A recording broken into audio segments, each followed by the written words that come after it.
Welcome back to Briggs on Books, our international talk show with authors. Are you trying to pick which book to read next? Are you looking for your next summer read? We've got this fascinating book right here, The Spiritual Experiences of Hospice Nurses. And we actually have a hospice nurse on the line who actually wrote this book. Welcome, Lawrence James.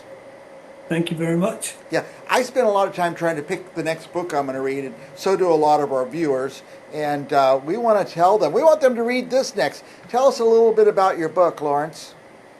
Well, the book has several stories in it about people at the end of life, the family dynamics, things that are going on, the visions and dreams people have, very interesting stuff, and how they become more connected with God at the end too. And it deals with their regrets and also all the good things in life. So Now, yeah, you were a hospice nurse, and you actually became it's a good read. And it's a pastor. short read. It's only about 72 pages. You are a hospice nurse, or you were, and you actually became a pastor in order to help people with this experience? 30 years as a hospice nurse and pastor since 2000, I believe 2020. No, 2010. It's Right. been a long time. A lot of us are not exposed to this end of life experience. Hospice nurse, you see it over and over and over, I would imagine.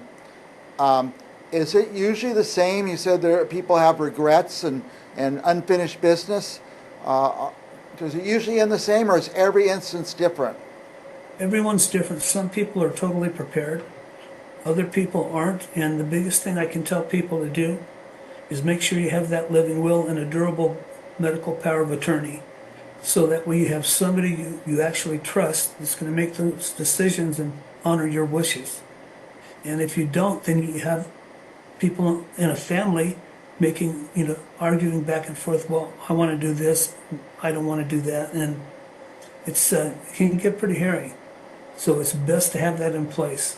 Yeah, I've seen a lot of good family relationships break up over the loss of a parent, and the parent didn't have everything in order. I've seen it several times. I'm sure you have too. Now, I was saying that a lot of us have not been exposed to this end of life thing, the whole hospice thing. My parents are still alive and around, and so I've just not had a lot of experience there.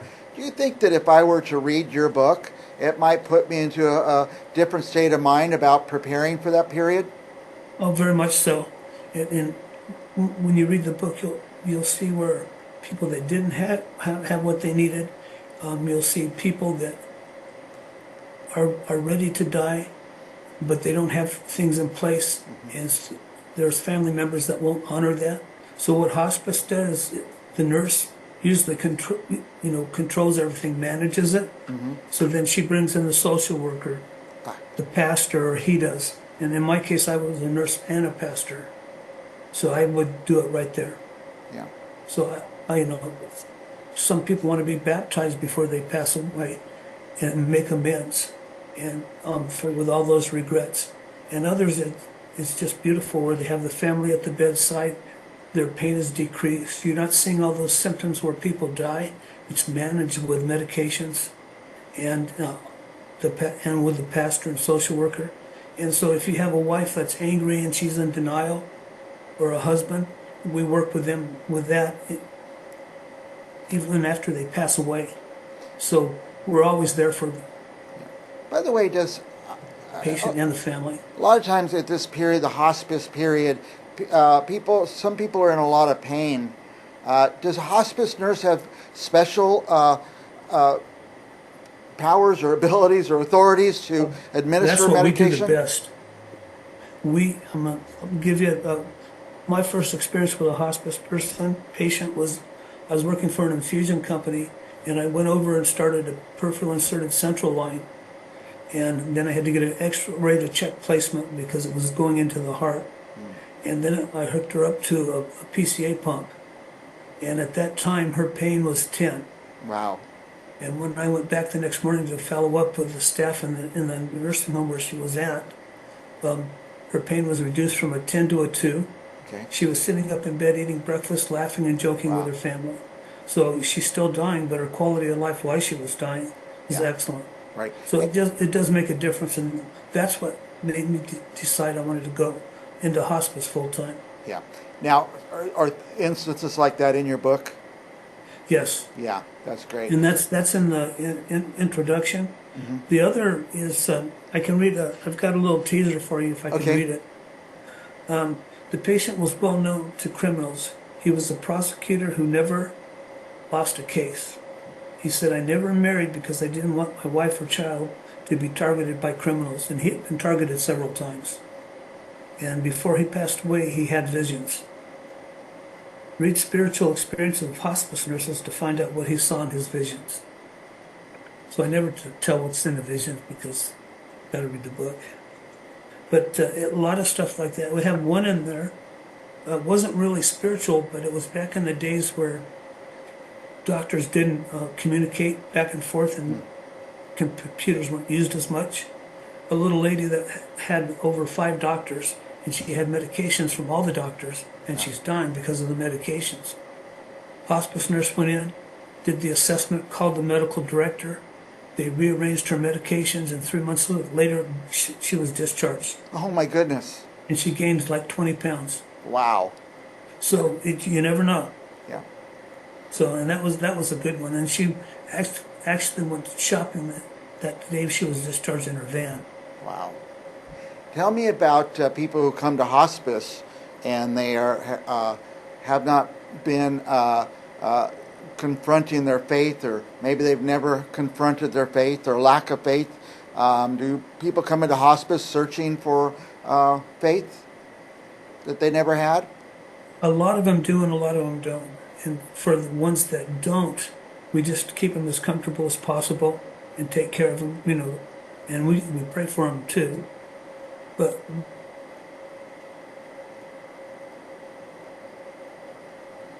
Are you? the ones that are, I've baptized around 100, and I went back through my notes, and it was over 100. You baptized over 100 people? Mm-hmm. Now, the book is called, I'm asking about hospice experiences, but the book is called Spiritual Experiences. Can you share any where people had a special spiritual revelation during this period? There was a gentleman who had been a truck driver, and he went, when he was young, he enlisted to go to Vietnam. And his sister was totally against the war. She called him a lot of bad names. And when he got out, he went to truck driving school, and he had like 3 mailboxes all across the country. He would always send her a postcard to tell her he loved her. She wouldn't call back. Well, he had a vision where he was driving through heaven in the semi in a bluish white light. And so one night, the social worker had called to talk to the sister to see if she would come to see her brother while he was passing as a last relative. And she says, "I just went and got baptized by a pastor, and my brother came to me in this bluish white light and was talking to me." And so she said, "Most definitely, I want to go and take care of him." And so it was his spirit connecting with her. Wow. I know it gives me goosebumps. Yeah, that's amazing. Now, as I told you, or mentioned earlier, my parents are alive, but we're going to reach a point. I mean, everybody goes eventually. I'm not prepared for that, for them to go. But do you think this kind of book or your book could help me get there, or get me more familiar with what I'm going to face over the next few years? All the stories are different, but the concept is straightforward with everybody. Mm-hmm. But it depends on their needs. Yeah. So now, if you have a family member that needs counseling or whatever, they're going to get that. Mm-hmm. They're going to be brought through that, because a lot of times the biggest thing is acceptance by family members. Mm. They don't want to let that person go. Yeah. They'll come in. Why don't you put an IV in them? You just don't do that in hospice. So that's something they have to realize, is they're going to keep them comfortable, and they're not going to do any heroic measures. Right. But they'll keep them comfortable. They'll pray for them. They'll help the family, and even help them find a cemetery, internment, all of that stuff. They'll help with that too. And the social worker usually helps with that, or the pastor. You know, I keep asking questions from my perspective, but, you know, I guess what I'm trying to ask is who should be reading this book? Anybody past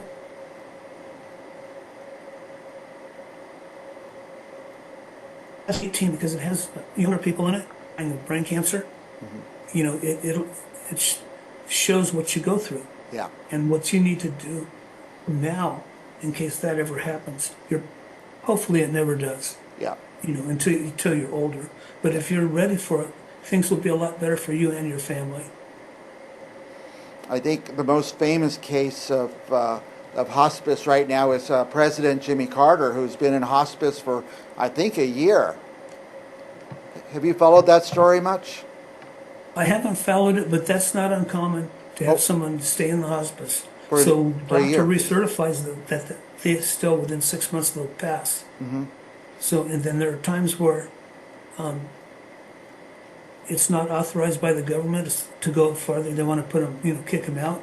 Right. And a lot of times the hospice will go pro bono with someone like that and go take care of them anyway. Yeah. Now, generally, is the hospice covered by Medicare? Yes, everybody gets hospice. Even if you're with an HMO, you can pick your own hospice. Yeah. I think a lot of people which don't is know nice. that. Pardon? Now, is that covered in the book? No. Okay. It But will be in book 2, though. in book 2, yeah. I know you're working on some more books, and hopefully they'll be coming out soon, and hopefully you'll be on our show talking about them. Will they be a similar subject? The stories get even heavier. Heavier, okay. I'll give you a teaser on one. All right. A lady who, when she was 18, her parents kicked her out of the house because she was pregnant. She didn't have anywhere to go. She had an abortion. Well, she met a man who took care of her. They never had kids and had a really good life. He passed away. She never told him about the abortion. And then when she was dying, she had a vision or a dream, and she met the husband in heaven before she passed. And it was like sort of like a life review. Yeah. And she said, "Who's that beautiful girl next to you?" And the girl said, "It's me, mother, the daughter that you aborted." Wow. And it turned out well for her. Because the daughter told her, she said, "You prayed every night that you were sorry about what happened." But it gets even deeper in that story. Yeah. So stories like that. Yeah. That's amazing. Heart teasers, you know. I'm glad you're documenting this, journaling some of it, putting it out for other people to read, so we can kind of get some insight from your experiences, Lawrence. I really appreciate that. We're about out of time. Any last thoughts for our viewers? Actually, I prepared a little prayer Okay. for them. It's in Psalms 25:7. And I use this with a lot of hospice patients that are young. It says, "O Lord, remember not the sins of my youth, nor my transgressions.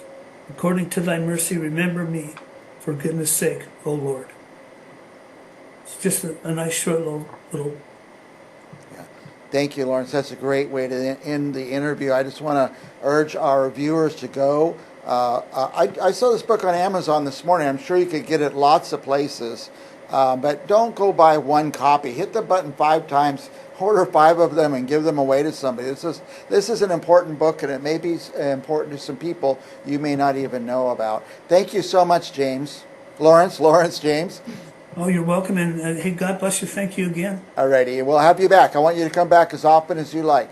And for Sounds good. our viewers, stick around. We're going to have another author right after this.